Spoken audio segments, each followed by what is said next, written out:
not quite a fastest finger first, but kind of maybe. How do you currently feel about AI in your work as a quantity surveyor? A, you're using it actively and finding value. B, you're experimenting, still trying to figure things out. C, curious but cautious. D, skeptical. It's absolutely not for QS work. And E, just overwhelmed by the pace of it, not really engaging at all. Now, this is a safe space. I do want to say that. So not recording the responses. Nice, a nice mix coming through. A nice positive mix actually.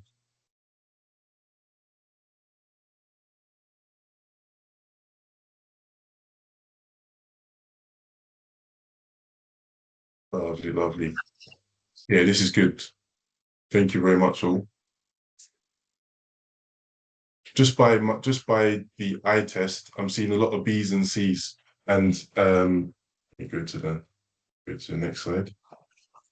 I'm seeing a lot of B's and C's. Now, the good thing is that you're not. So sorry, did someone say what's B?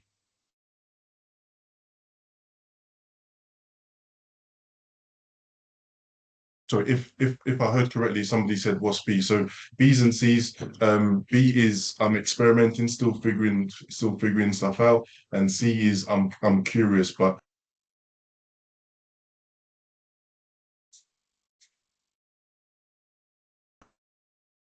oops, I seem to have been put on mute. Can everyone still hear me?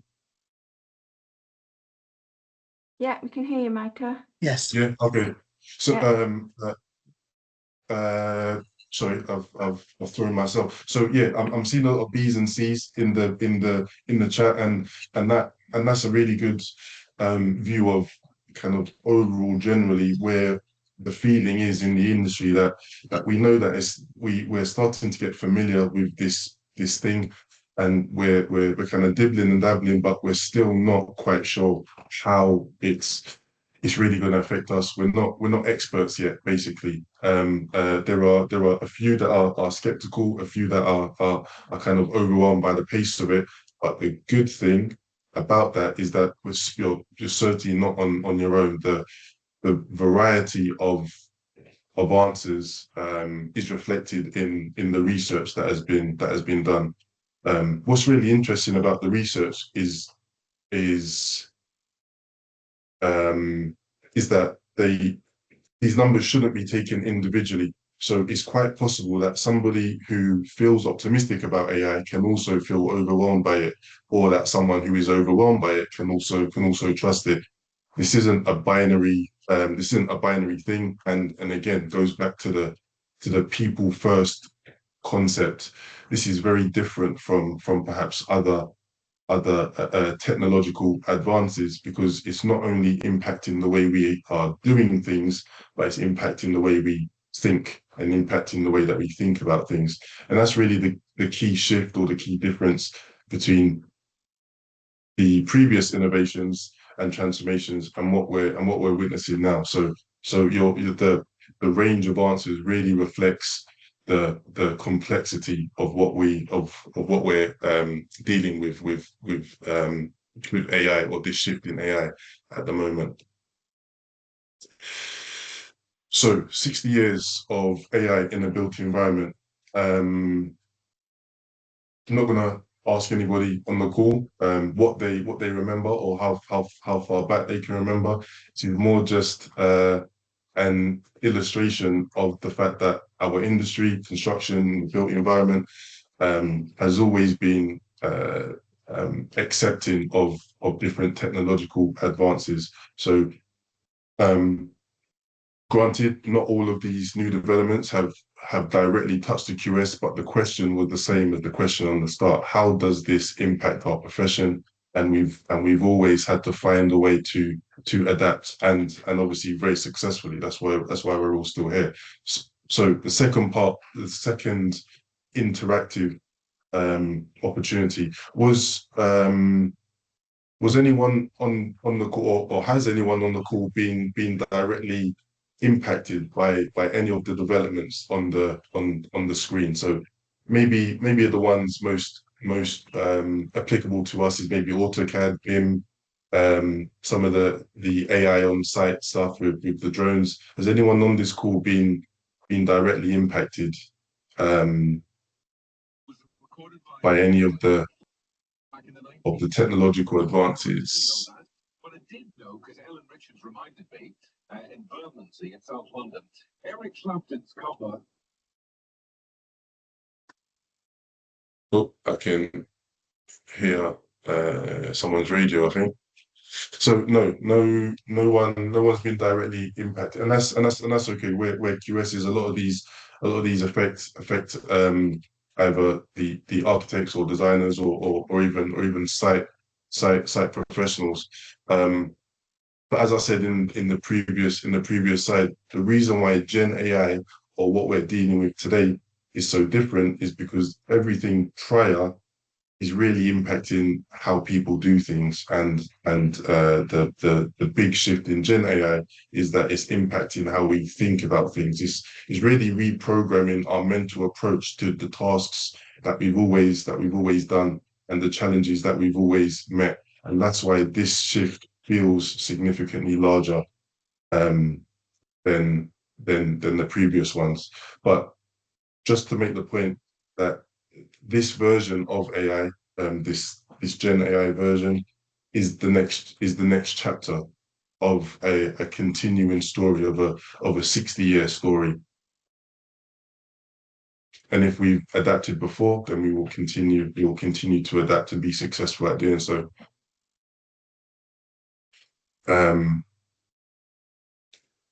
Oops. So a familiar story, and one I certainly remember, um, uh, is the pocket calculator, or the scientific calculator, and it's a really good comparison and comparator. And again, if anyone wants to kind of put their hand up to share how it felt for them when we were making that transition, or when the scientific calculator kind of came out, and maybe even when Excel first came out, because it's very, very similar to the impact of the Pocket Calculator. But when the Pocket Calculator first came out, senior QSs were worried that junior QSs would lose the ability to calculate, um, and that clients would no longer need to pay for the resource if they had this calculator. And it's a very familiar story, because we're having that same thing is playing out, where there's a lot of questions about, actually, is AI, or is this pocket calculator going to take our jobs? Now, looking back, it might seem a little farcical, a little silly to think that a pocket calculator can take our jobs, but that's the exact same discourse that's happening with AI. That it's a different tool, but it's the exact same conversation, and the outcome is likely to be the same if we approach it responsibly.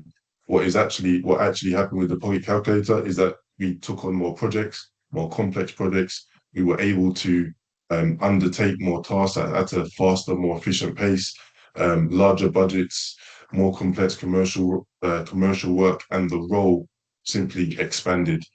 Um,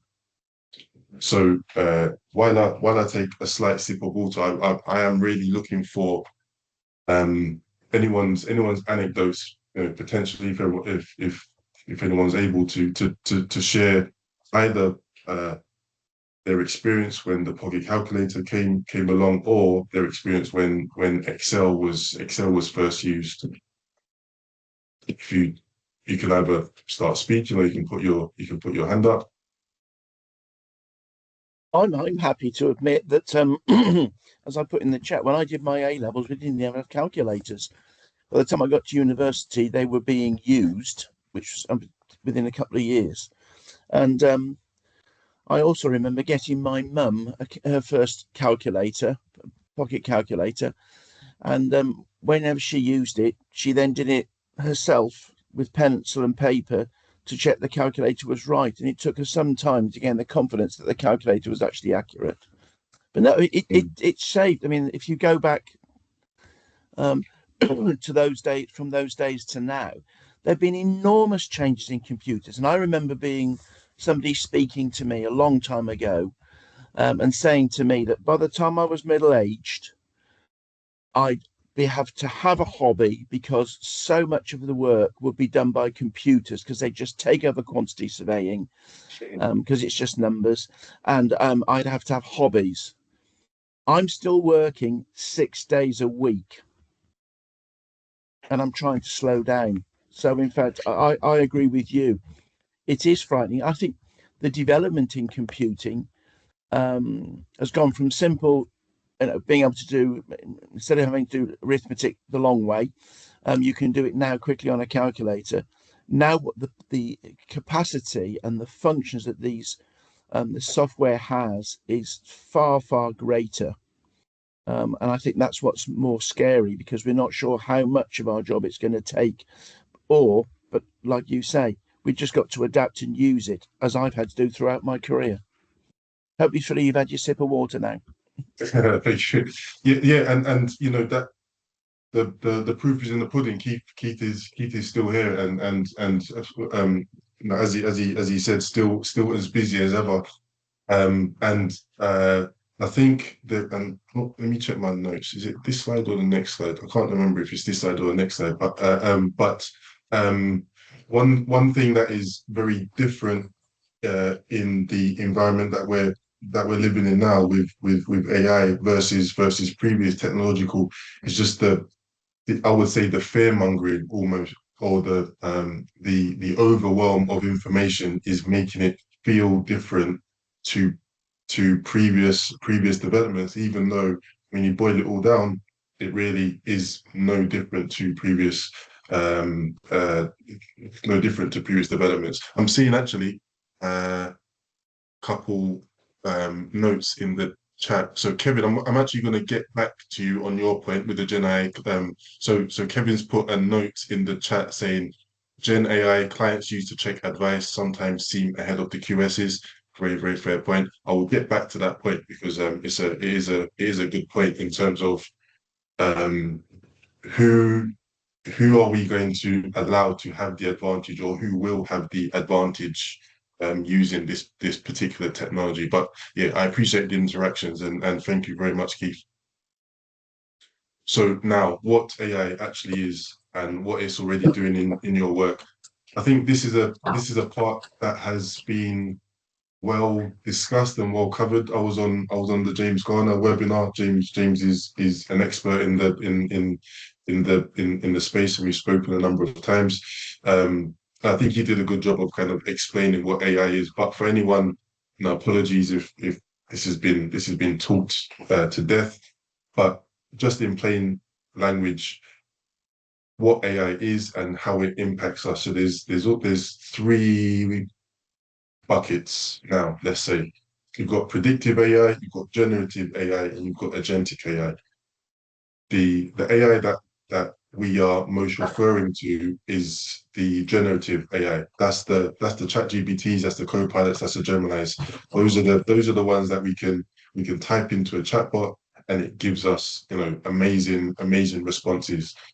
The way that those work are very much they're very much pattern based. They are excuse the pun, but they are intelligent artificially, which means they are only providing responses based on what they have learned from previous responses. So they're not using intelligence the way that we use intelligence. They're just taking more information than we can ever fit into our brains, and able to compose a response that has that from a probability basis is the right answer according to all the information that they have. Now that's the main kind of part.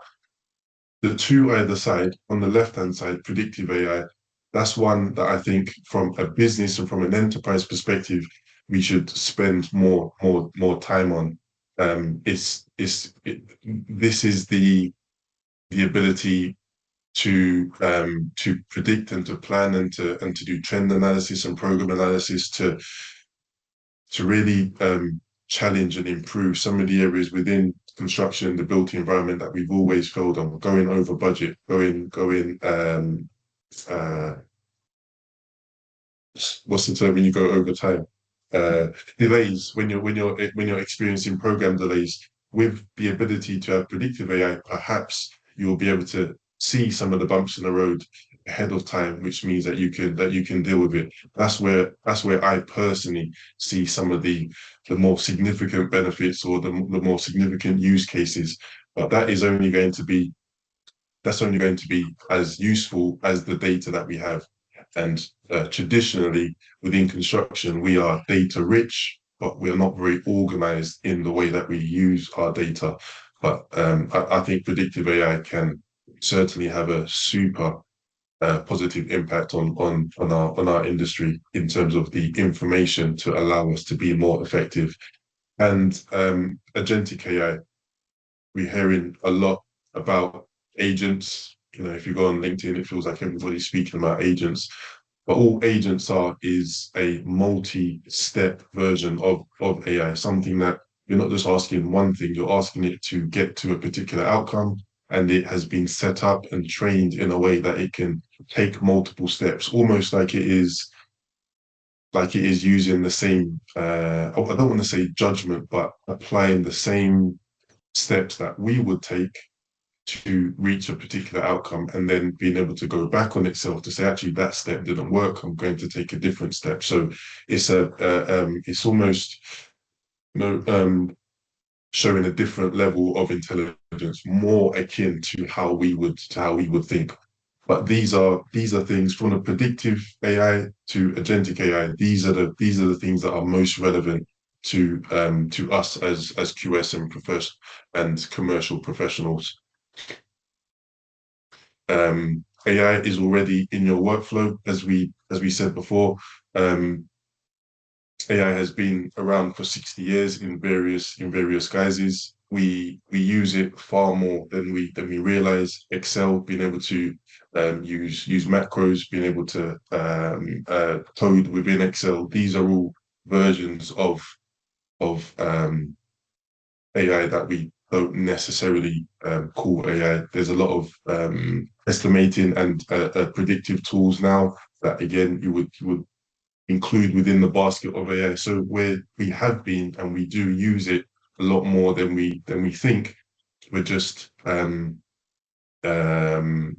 calling it that because we've become familiar with it and now we're comfortable with it. There's going to be a time in a year's time. There's going to be new things that we're just operating and just doing and are comfortable with, that we no longer call AI because it's just become part of our workflow. So part of this transformation is simply just allowing the time and just being a little bit patient with ourselves and with the development of the tools and our understanding of them, to just allow it to become simply part of our workflow, so that we can be just as effective as we always have been. So another quick chat poll. Let me get the chat back up. So of these 6 categories, which one is most active in your firm or your business? So quantity takeoffs, cost benchmarking, document review, program analysis, contract drafting, or reporting. Sorry, it's a bad question actually. Which one of these is AI most relevant or most active in your firm?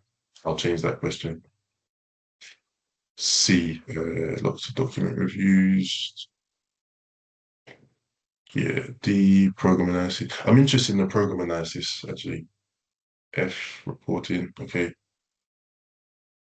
I'm going to open the floor up. Actually, I'm interested in the program analysis. For those that have put D, sorry to put you on the spot. Hopefully it's okay. But anyone that has put D, how is it being used, and what is the outcome of the AI being?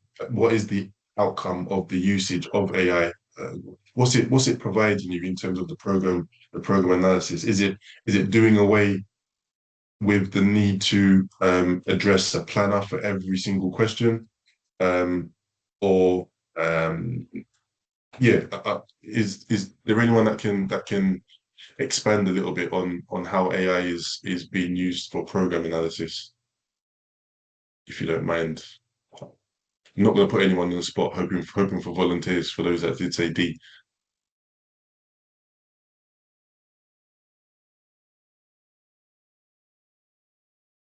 That's right. No problem. No problem if not.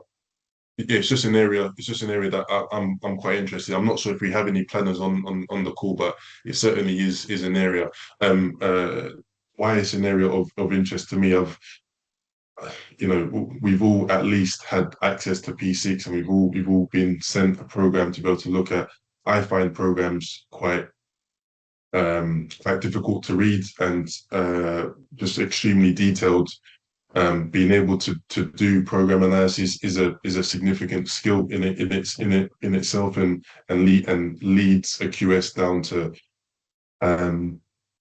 down a very specialist route. So it's no mean feat to be a QS with a program analysis bias. So I was just more interested in how people are finding it. But again, thank you for the responses, and a big mix of responses. The most popular, the most obvious is the document review. The reason why the document review is probably the most used is because strangely it's probably the safest and the easiest to check, because if you are doing a document review, we're all familiar with how a contract is set out, which means with the information that's been presented back, it is naturally easier for us to go back into the contract just to double check. And that is often, as a QS, where we are strongest, being able to look at contracts. So naturally we are applying it to areas where we are most comfortable, which is my view on why document review is the area that uh, is most used. A note from Richard Harrison: I don't think my version of ChatGPT can analyze programs, to be honest. Agreed. I would not recommend putting a program within ChatGPT. It doesn't have that that capability. However, again, this was part of the reason why I was asking about how companies are using it, because I know the generic chatbots, whether it's Copilot or ChatGPT or even Claude, because of the format of a program, because often the only way that you can put a program into a ChatGPT is by PDF, they're not going to give you great results. So I was just interested to see what programs are actually being used to analyze programs. But yeah, that's a very good point, Richard, and I would definitely not recommend that. It will not give you very good results. So moving on to a little bit more on the responsible side. We've learned about how AI has the role that it's played previously. We've learned a little bit about how it is currently being used, but the way that we're going to be successful using it, or the way that we are going to increase in our confidence, going back to some of the first answers, is just being able to know that even if we're not the most technological, at least having the principles to know how to use it, so that when we do use it, we can stand by the responses that we're given, and we can again have our never have our professional integrity or our professional judgment questioned. And that really is the key. As much as AI can do great things, unless we can explain how it does it and explain the outcomes, we're really just outsourcing our work, and that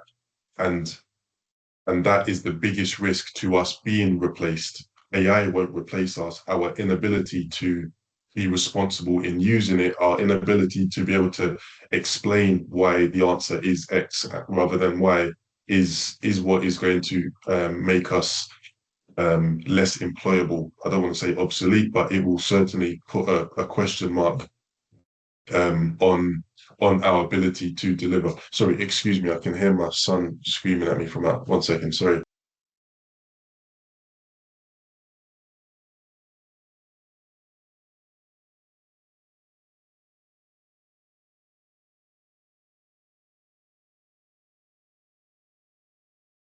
Sorry, I have my office facing the front of the house, and every time he leaves the house, it's a big screaming "Bye, Daddy." So we'll continue to do that until I respond to him. Um, anyway, back to responsible AI. So there are four major. Yes, Tanya. So your hand go up and then down very quickly. Do you have a question, Tanya? No, maybe not. Maybe that was an accident. No, no problem. Don't be shy, guys. If there are any questions, please put your hand up. But there are four major frameworks that are that revolve around this concept of responsible AI. But they there are principles that are common to all of them. Now, the four major frameworks, they're ones that you may or may not be aware of. There's the RICS AI standard. RICS have been really good at being at the forefront of providing some sort of guidance for what is happening. We at Phoenix are big supporters of each of these frameworks, but particularly the RICS standard, and we've built a number of our products and built our ethos around responsible AI. ISO 42001, the EU AI Act, and the UK government framework. All of these converge on a number of aligned principles. They are transparency, so how AI was used and is disclosed, and these principles apply to us all, and us as individual professionals, and also as businesses. So we have to demonstrate um, these principles, but a business, an entity, a company, a firm also need to demonstrate from a governance perspective these principles. So transparency, how it was used, accountability, that there's a named person remains responsible. If we are providing an output, we have to stand behind that. We have to stand behind that output, or our manager or director, whoever, as someone has to stand behind the output. Human oversight, professional judgment is maintained. This goes back to what I was saying before about AI is a tool to be used, but our professional judgment is really the differentiator between what an answer is and what the answer is from a QS or commercial perspective. Risk management, we need to document, assess, and review our outputs, and fairness, bias actively considered and mitigated. These systems, as I said before, they're based on patterns, they're based on information that it has ingested, and part of that information will be based on things that have happened previously. Our own professional judgment will be able to determine whether those patterns are applicable in the situation that we're actually in right now. So it may be that the AI system has a bias towards, I don't know, the NEC contract being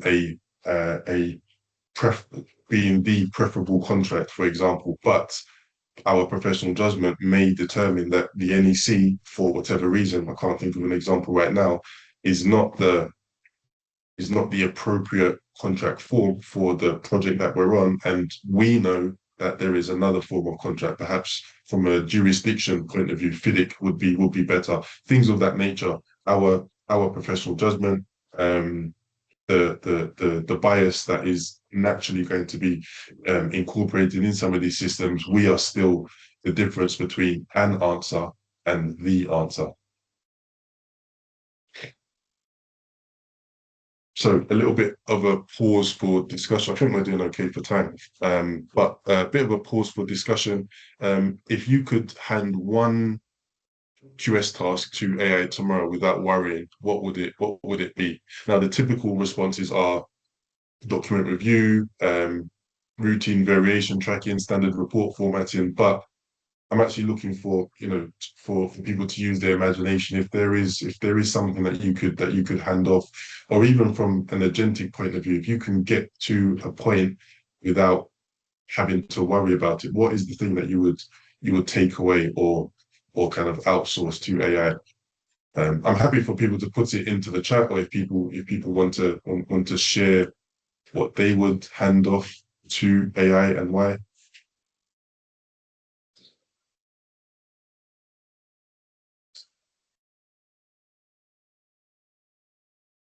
BQ prep. Yeah.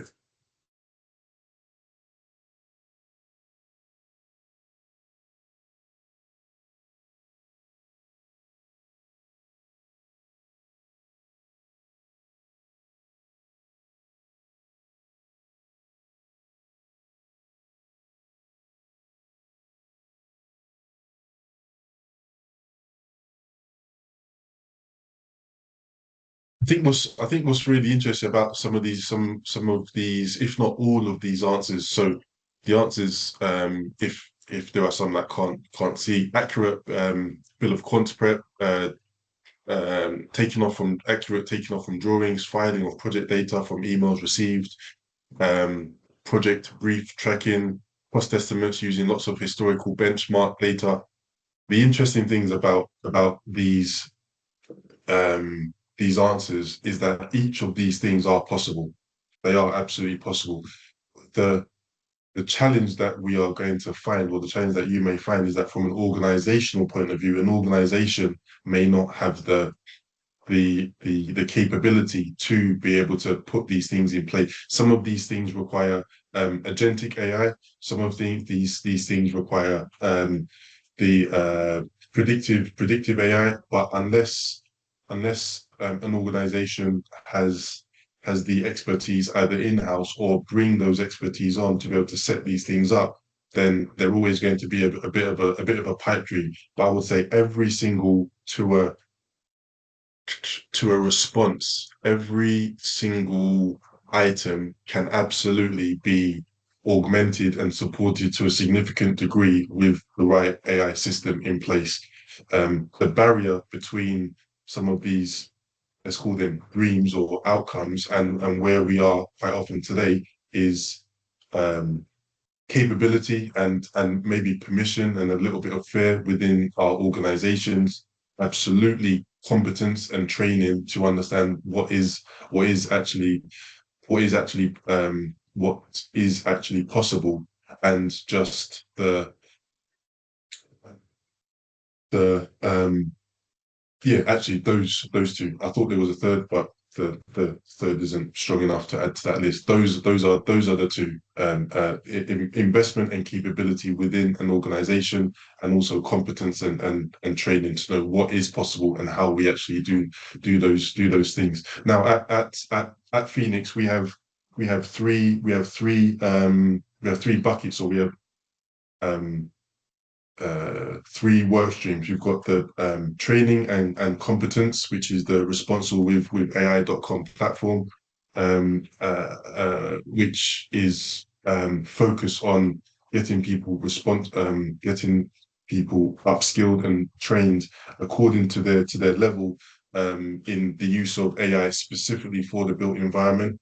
The second is all around governance. How do we get the right policies in place? How do we get the client disclosure in place? How do we strengthen our ability to say, yes, our business, company A is using AI in these ways, and we're confident enough to say that we have the guardrails around these activities, and this person is the lead, this person reviews outputs. How do we get to a place where structurally and organizationally we are strong enough to own the way that we are using AI? And the third bucket is our implementation arm. We're able to go into various businesses and understand where what workflows could be best augmented with agentic AI or particular tools, and then work with that business to be able to implement AI to provide a return on investment, both in time and quality, but also in cost. But each of these items absolutely can be supported with the right AI in place. So what AI does well and what it doesn't do well, as we've spoken about a little bit. It's great with pattern recognition.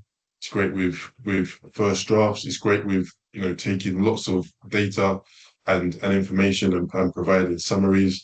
It's great at surfacing inconsistencies. Another great thing. And the tireless availability.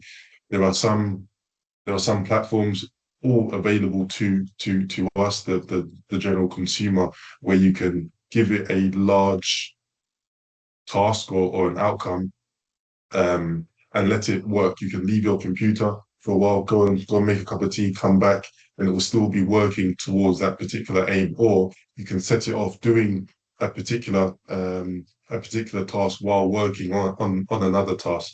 Now, the thing that is always going to be needed, or the thing that ties all that together, is the QS in the middle. So I don't particularly like the phrase "human in the loop." I think it's a little bit flawed and oversimplified, but what is always common is that the human still is the best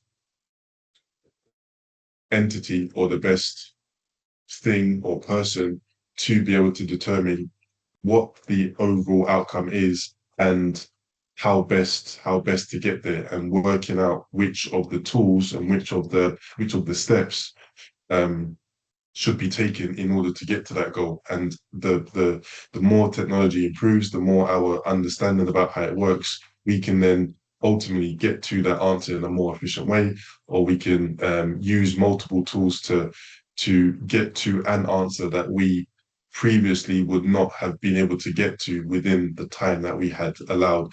I remember watching something on YouTube that really stuck with me. And there's really two ways to use use AI in the way that we're speaking about AI now. You can use it to get to the answer you would have got to anyway, just do it quicker, or you can use it to get to an answer you would never have been able to get to, which is almost like saying, if you it's almost like saying, if you won the lottery, what would you do? And just letting your imagination run wild to work out all the things, all the possibilities that could be available if you had unlimited money. And I think that kind of thinking to get to in capital THE, the answer, is the opportunity that's available to us now as QSs. How do we use it to get to an answer that we literally would never have been able to get to, because we can now do it, because we now have more tools available to us, more intelligence available to us to be able to strengthen a claim, strengthen a compensation event, strengthen the logic behind it, or even just upskilling ourselves and learning new things. This is the way I like to see AI, and I like to use AI. After saying I was doing decent for time, I'm now not doing decent for time. So the truth hiding in the research: only 33% of professional tasks have meaningful AI involvement. So what this means is that the other significant 2/3 still comes down to judgment, relationships, and accountability. So I massively reject anyone that says AI is going to take our jobs. That is simply not the case. What AI is going to do is increase the weight of those 2/3: the judgment, the relationships, the accountability, and our ability to be effective is going to be less about how much data we can create, and more about how much value we can create. So the future. Don't have to spend too much time on this. I think we've covered this quite well, in terms of that it's going to be humans with machines, not machines versus humans. A lot of our, if we are honest, a lot of our roles, or traditionally a lot of our roles, is spent with dealing with data, dealing with administrative tasks. A lot of our role is spent collecting stuff so that we can make the argument to add value. If we can take some of those away, then it really just gives us an opportunity to let our QS imaginations run a little bit wild, and basically add more value to ourselves and to our employers or to our businesses. The QS of 2025, a little bit bold, because in 9 years maybe we'll all have wings and be flying around in the sky. But the industry analysis, in fact, the analysis across a number of different industries is consistent that AI will take routine work. The QS role won't shrink; it will sharpen. The QS, stands for quantity surveyor. Perhaps the title of the role will change. Perhaps the quantification element of the role will change. Perhaps the surveying element of the role will change. But what won't change are all the things that we've always done: the creative problem solving, the ethical judgment, relationship building, strategic thinking, continuous learning. Those things won't change. So maybe by 2035, the title of QSI might need a slight tweak, but the value of an organization like QSI, the value of us as QSs, that will still remain in perhaps a different guise. So responsible AI, we think at Phoenix, is the skill that connects today's QSs to tomorrow's. The question I asked at the beginning was how everyone feels about AI, and the largest answers that people were dabbling in certain tools. Some were optimistic but cautious. I can't remember my own options, but the gap between those answers and feeling really confident is around responsible AI competence, is around understanding what it is around knowing that if you type in a particular prompt, that where the dangers are, so that you can improve that prompt, for example, or you can vet it once it's given the outcome back. So it's not just about asking one thing and then receiving one thing. You can have a back and forth to be able to refine it, knowing that refinement process is best practice. So what we believe is that it is a compliance requirement. RICS, ISO, the EU Act all require documented evidence that we are compliant and competent. Sorry. It is increasingly expected, and it's not optional. And depending on what framework a business or an employer is using, they will eventually have teeth. So those employers or QSs that are not trained, perhaps it limits their ability to use it, and then limits their value to a particular firm. So that leads us on to the second. It will be a career differentiator. Those who are AI literate will be higher in demand, and clients will ask. There are public procurement frameworks now that are requesting firms demonstrate how they're using AI. Show us your policy. Make sure that your people using it are trained and competent. So it's going to increasingly become a career differentiator, and also it's a protection. We've recently had to review our PI policies. Our PI policy requires us to have training, to undergo training, to have certain things in place. And once you are trained, once you have the PI in place, then we can operate as we are operating.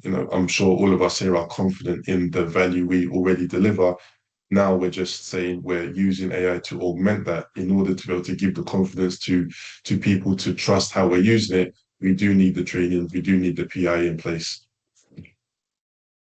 So what to take away? AI is not a moment, it's a continuation of the development of the industry that we've all been a part of for most, if not all of our careers.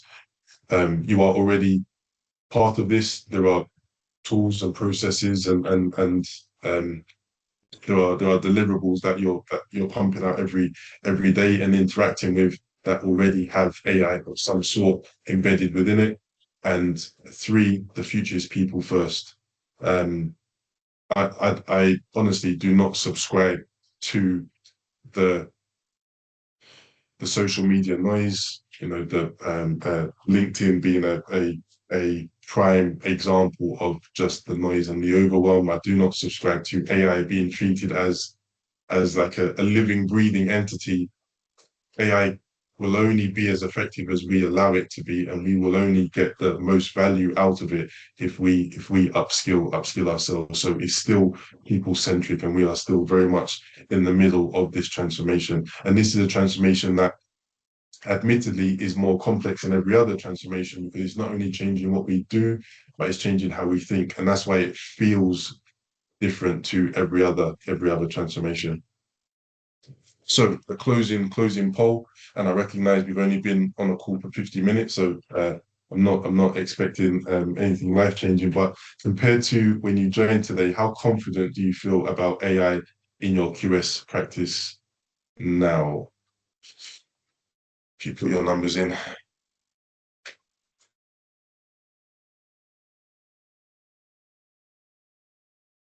You know what? I will take that. Anything more than a 1 is a win for my slides. And I think that's really the point for every interaction you have, and you know, I appreciate Suzanne and QSI for having these webinars, but every interaction that we have around AI needs to be done from a positive place.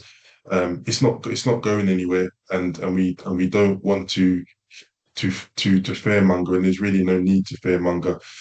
We want our industry to progress at a rate of knots, so that we can become more effective and even more valuable. And I think having a positive having a more positive discourse around AI, and you know, less about this kind of Armageddon approach, is the way that we like to speak about it. So yeah, again, thank you for your responses. Okay, any questions?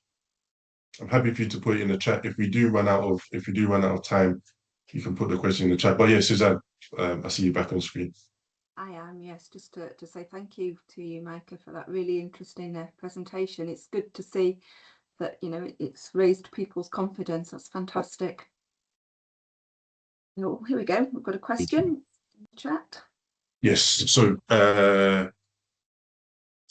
Thashara, thank you for your question. So what are the data security and confidentiality risks of using free AI tools for project-related work, and what safeguards would you recommend for construction professionals?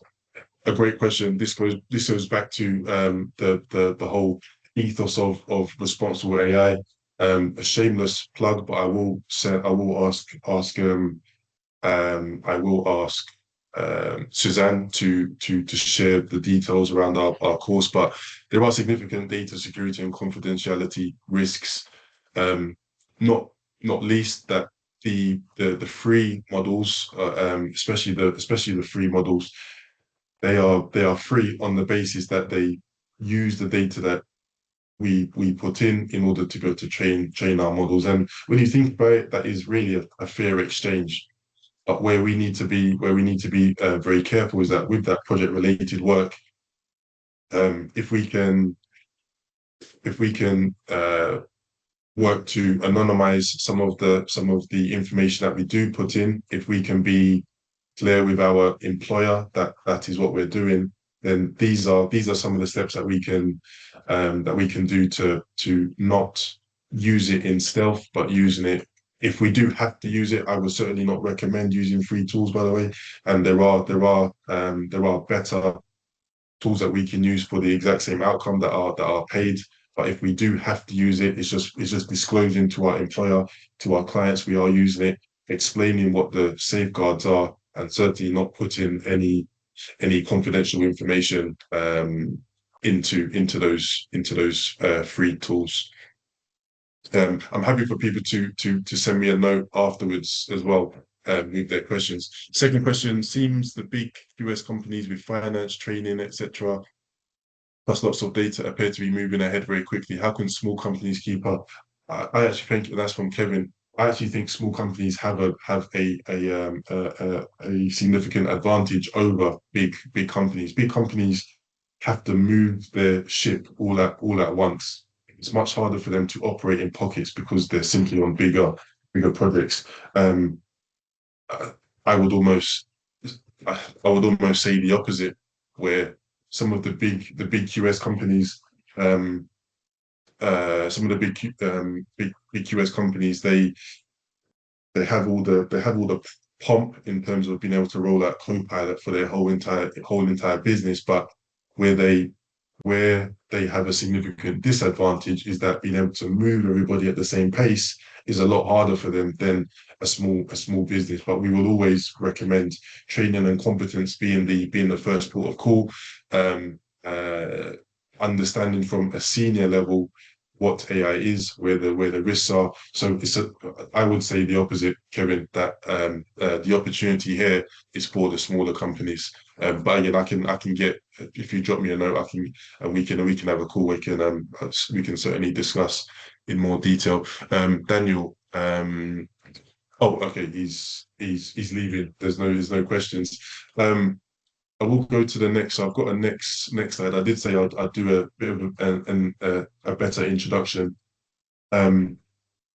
about myself. We co-founded, myself and my co-founder founded Phoenix on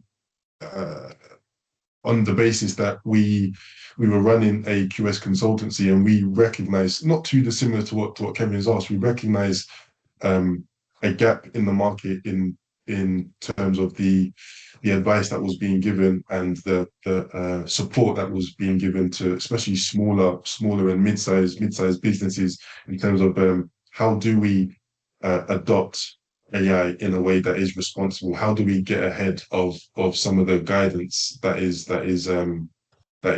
coming our way? And that's how Phoenix was born. I've been a QS in various guises, working as a contractor, as a PQS, and now ran our own consultancy. Worked on large scale programs across construction, infrastructure, and FM and property. And we believe that there is just a lack of clear advice and clear direction as to how to adopt this, and that's where Phoenix was born. Our program, responsible with AI. I'll just go to the last slide. Our program, responsible with AI, is what we would always recommend as a great start point, and we're happy to give. I'll work with Suzanne, but everyone on this call who's joined, happy to give complimentary access to our foundation course. We're so confident that training and competence is the gap between how we're feeling right now and how we can be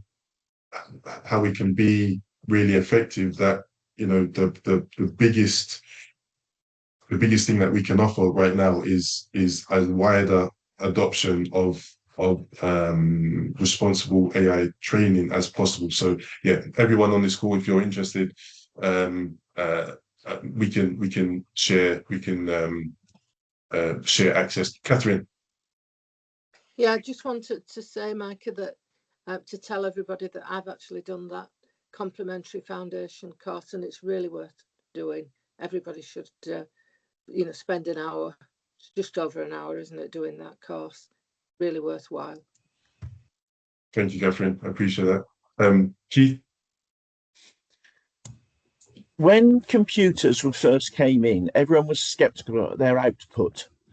Do you think now that one of the difficulties with AI is that people are now much more confident in what computers tell us. You know, the computer says yes or the computer says no. That's an end to it. Are we sufficiently skeptical about what AI tells us?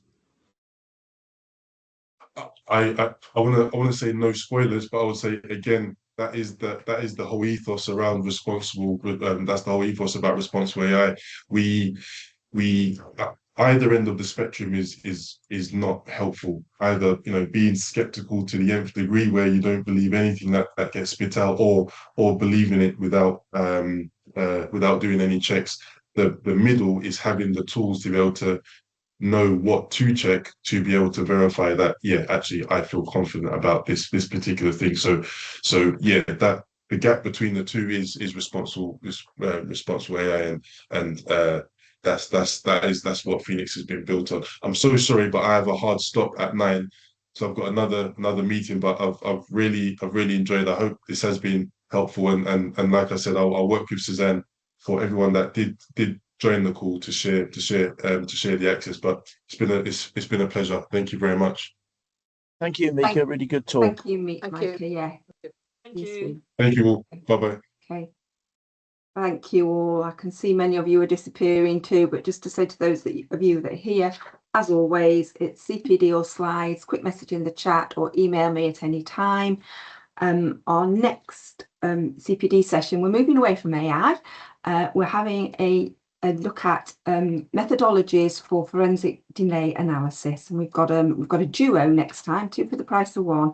2 gentlemen from a company called Autonomy Expert Services will be here, and details of that will be coming out to you on the email next week. So look forward to seeing many of you again then, and thank you all for joining us this morning. Bye bye. Thank you, Suzanne. Thank you. Bye. Bye. Bye. Well done. Cheery Thanks. bye. Cheers. Bye. Cheers, everybody.